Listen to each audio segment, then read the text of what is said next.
जी अस्सलाम वालेकुम। कैफेट आज के लेक्चर का आगाज़ करते हैं। Lecture number 24। आज के लेक्चर में एज यूजुअल दो पार्ट्स होंगे। पहले हिस्से में हम होम असाइनमेंट एग्जामिनेशन क्वेश्चन को डिस्कस करेंगे। उसके बाद जो दूसरा हिस्सा होगा उसमें नए कंसेप्ट को डिस्कस करेंगे। कितने स्टूडेंट ने असाइनमेंट की है? आधी क्लास ने। ओ भाई, असाइनमेंट क्यों नहीं की यार? असाइनमेंट क्यों नहीं की? ये ऐसे ना करें। असाइनमेंट करने वालों की तादाद का ये मोबाइल भी निकाल। ये क्या चीज़ है? ये मेरी क्लास में क्या कर रहा है मेरा भाई? मोबाइल क्यों निकाला मेरे भाई ने? क्यों? दोस्त का है मोबाइल? दोस्त की किताब लेके मैसेज किया उसको? भाई मेरी क्लास में आपने सारे मैसेज करने होते हैं मेरे भाई। फिर मना किया हुआ ना आपको। पढ़ाई के दौरान में मोबाइल को बैग में रखना है, साइलेंट करके, वाइब्रेशन पे भी नहीं लगाना। नहीं समझ आ रही है आपको बात? कितने दिन हो गए रोज कहता हूं मैं, लेकिन अभी तक बात समझ नहीं आ रही। मर्जी है आपकी। Assignment one by one question की तरफ चलते हैं। सबसे पहले क्वेश्चन हमारा केस स्टडी थी 27। कह रहा है identify and explain short coming. Short coming means इसमें जो भी कमियां हैं वो बताए, खामियां हैं।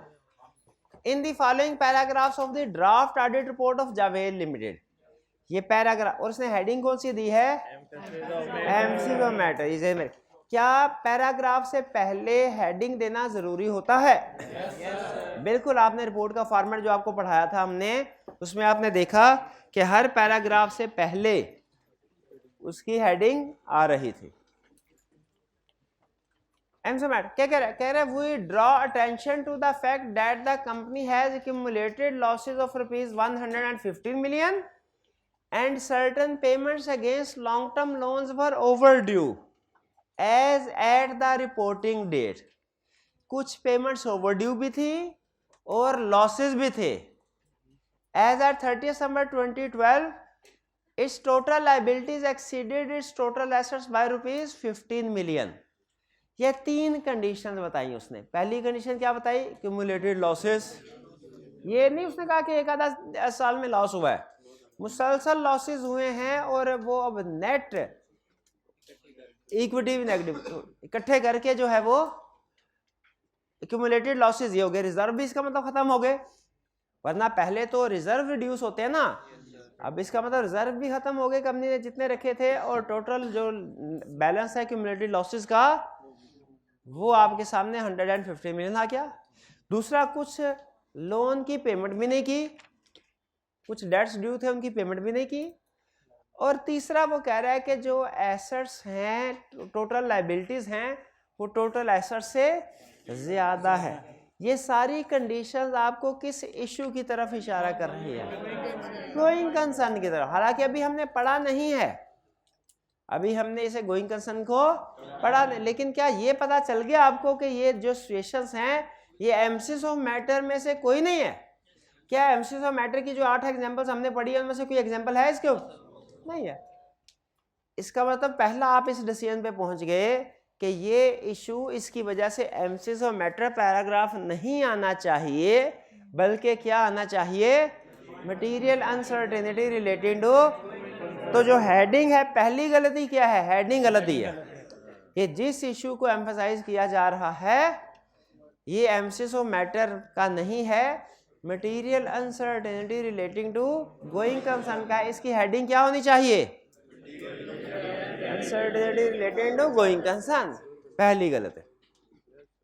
कितने स्टूडेंट्स ने ये आइडेंटिफाई कर लिया था? ये थोड़ा सा मुश्किल था वैसे, चंद स्टूडेंट्स ने किया। चले आगे चलते हैं। फिर इसके बाद आगे, these conditions indicate that existence of a material uncertainty that may cause significant doubt on company's ability to continue as। कहते हैं इन कंडीशन का इफेक्ट क्या होगा कि अब कंपनी जो है उस पे गोइंग कंसर्न पे डाउट क्रिएट हो रहा है। क्या एरर नजर आया आपको? कोई शॉर्ट कमिंग नजर आई? क्या? एक तो नोट्स और अकाउंट्स का रेफरेंस नहीं है। एमसीक्यू मैटर पैराग्राफ में हमेशा रेफरेंस होता है, लाजमी है। वो रेफरेंस नहीं उसने दिया, पहली गलती। क्या कोई और एरर भी है? वो क्या है?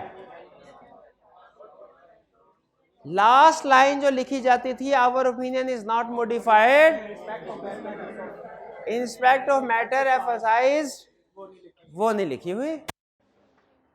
क्लियर? इस क्वेश्चन में कोई प्रॉब्लम? इसमें 3 एरर्स थे, 2 इजी थे, एक थोड़ा डिफिकल्ट था। इजी कौन से थे? रेफरेंस नहीं दिया, और our opinion is not modified in respect of, ये नहीं लिखा। डिफिकल्ट कौन सा था? कि ये केस वो बनता ही नहीं है जो हेडिंग दी है, हेडिंग कुछ और है और केस जो है वो कुछ और है। हेडिंग एब्सोल्यूट मैटर किया और केस बन रहा है material uncertainty relating to going concern का। यहां तक क्लियर? कोई प्रॉब्लम? नेक्स्ट क्वेश्चन की तरफ चले। क्वेश्चन 8। अच्छा, इसके 3 पार्ट्स थे। होम असाइनमेंट में आपको 2 पार्ट्स दिए गए, ए और बी, सी नहीं था। सी आज के लेक्चर में कवर होगा, वो आज की असाइनमेंट में शामिल है। Requirement, discuss the impact of each of the above matters on your audit report. बताइए, क्या सिर्फ ऑडिट रिपोर्ट पे इम्पैक्ट बताना है कि जो प्रोसीजर्स होंगे, जो कम्युनिकेशन है वो भी?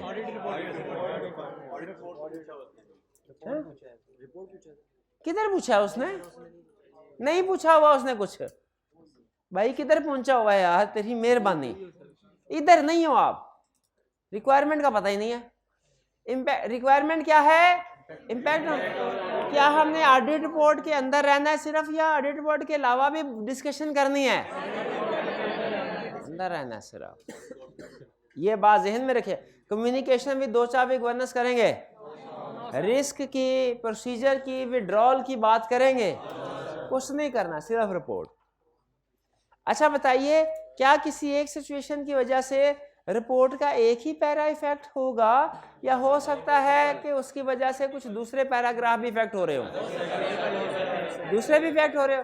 तो बताइए, केस स्टडी को सॉल्व करते हुए हमने वो दूसरे पैराग्राफ पे जो इफेक्ट आ रहा है उसे सोल्यूशन पे डिस्कस करना है या नहीं करना है? इसकी एग्जांपल बता सकता है कोई स्टूडेंट कि एक पैराग्राफ, एक सिचुएशन एक मेन पैराग्राफ को तो इफेक्ट करेगी, दूसरे किसी को भी इफेक्ट करे? बताइए example.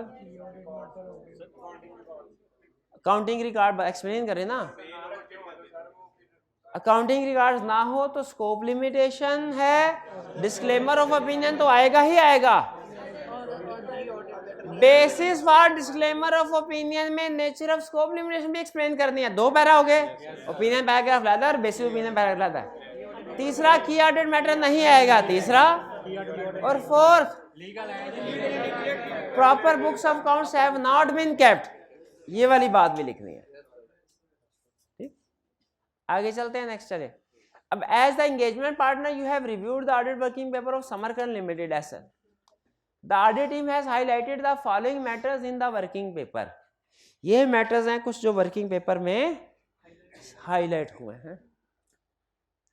A, 20% of companies recorded turnover, यानी रेवेन्यू। टर्नओवर किसको कह रहा है? comprises of cash sales. Proper records of cash sales have not been maintained. Proper records. Consequently, audit team was unable to design audit procedure to verify the cash sales. Scope limit. अच्छा ये बताइए, इसका effect क्या है?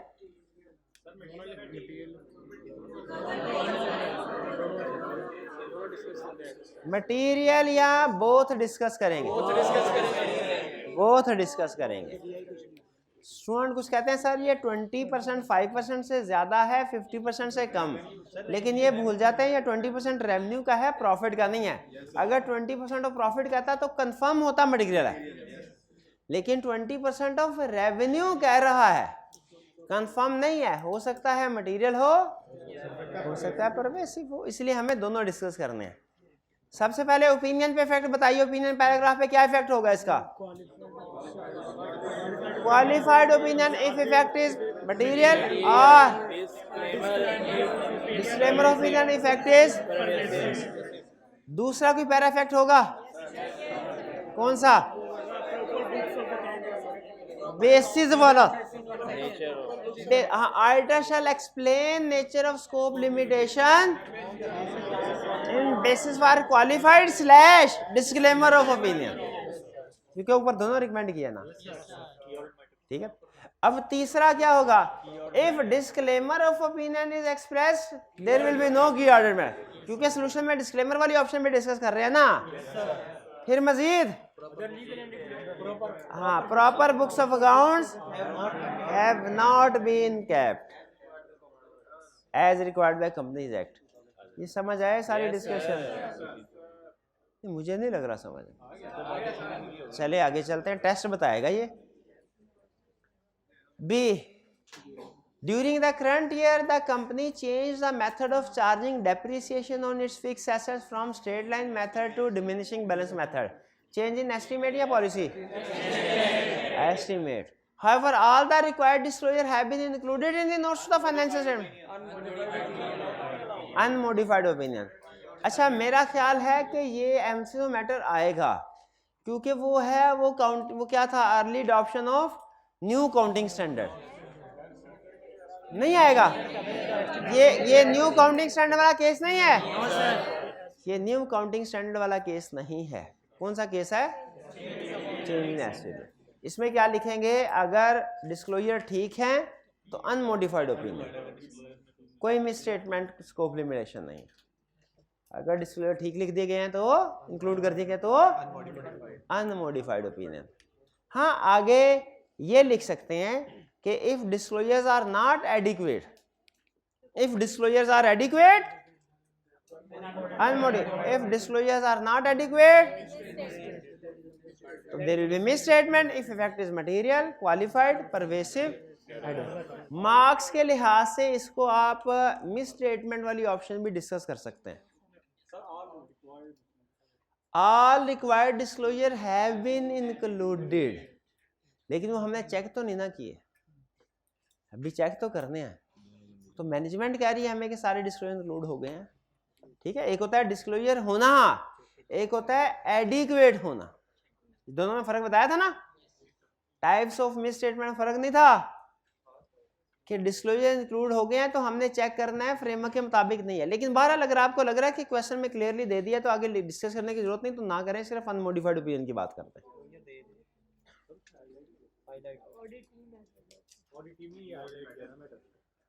Audit team ने, हाँ ठीक है, इसका मतलब मिस स्टेटमेंट, ठीक है। चले, आप सिर्फ इतना बता दीजिए कि ये अनमोडिफाइड ओपिनियन, बिल्कुल ठीक है, ठीक है, सिर्फ अनमोडिफाइड कर ले, क्लियर। सॉल्यूशन में देखिए उसने मिस स्टेटमेंट वाली ऑप्शन डिस्कस किया है। चलिए उसको रहने दी, उसको आपने डिस्कस नहीं करना जी। यहां तक क्लियर, कोई प्रॉब्लम? अच्छा, मार्क्स इसमें जो कि सी पार्ट भी है इसलिए आपको ज्यादा लग रहे हैं, इसका सी पार्ट आपके आज के लेक्चर में कवर होगा। कोई यहां तक कोई प्रॉब्लम तो नहीं इन क्वेश्चन के हवाले से? जी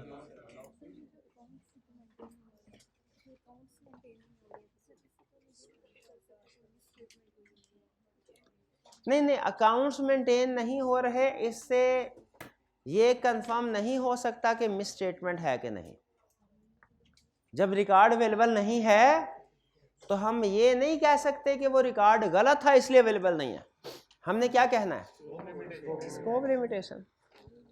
जब कोई स्टूडेंट टेस्ट नहीं देता, मेरे पास उसका टेस्ट नहीं पहुंचता, तो क्या मैं ये कहूं कि इसको टेस्ट आता ही नहीं है इसीलिए तो उसने नहीं दिया, वरना टेस्ट देना देता? मे भी ये रीजन हो, मे भी कोई और रीजन भी हो। तो एज प्रोफेशनल मैं ये नहीं कह, मैं ये तो कह सकता हूँ कि इस बच्चे ने टेस्ट नहीं दिया तो मैं नहीं बता सकता कि ये पास होने वाला कि फेल होने वाला। लेकिन मुझे ये नहीं कहना चाहिए कि मतलब फिर कोई प्रॉब्लम हो सकती है, कोई तबीयत खराब हो सकती है, कुछ और इशू हो सकता है टेस्ट उसको आता हो। तो याद रखिए कि स्कोप लिमिटेशन होना एक अलग चीज़ है, मिस स्टेटमेंट होना एक अलग चीज़ है। जब हमें रिकॉर्ड नहीं मिलता, हम अब देखें अगर इन्वेंट्री के स्टॉक काउंट करने नहीं दिया तो सूली तौर पर तुम्हारे जहन में यही बात आती है कि शायद स्टॉक उधर मौजूद ही नहीं है या पूरा नहीं है, वरना हमें चेक करने देते, रोका क्यों? लेकिन इस शक के बावजूद भी हम ये नहीं कह सकते कि स्टॉक गलत है, क्योंकि हमारे पास एविडेंस नहीं है उसका। हम क्या कहेंगे? Scope limitation. हमें नहीं पता, इसके अलावा स्टॉक के अलावा बाकी चीजें चेक किए हम, वो ठीक है। स्टॉक के ऊपर हम नहीं बता सकते आपको कि हम चेकिंग नहीं कर सकते। क्लियर जी? और कोई क्वेश्चन? चलिए लेक्चर का ये हिस्सा यहाँ पे खत्म करते हैं।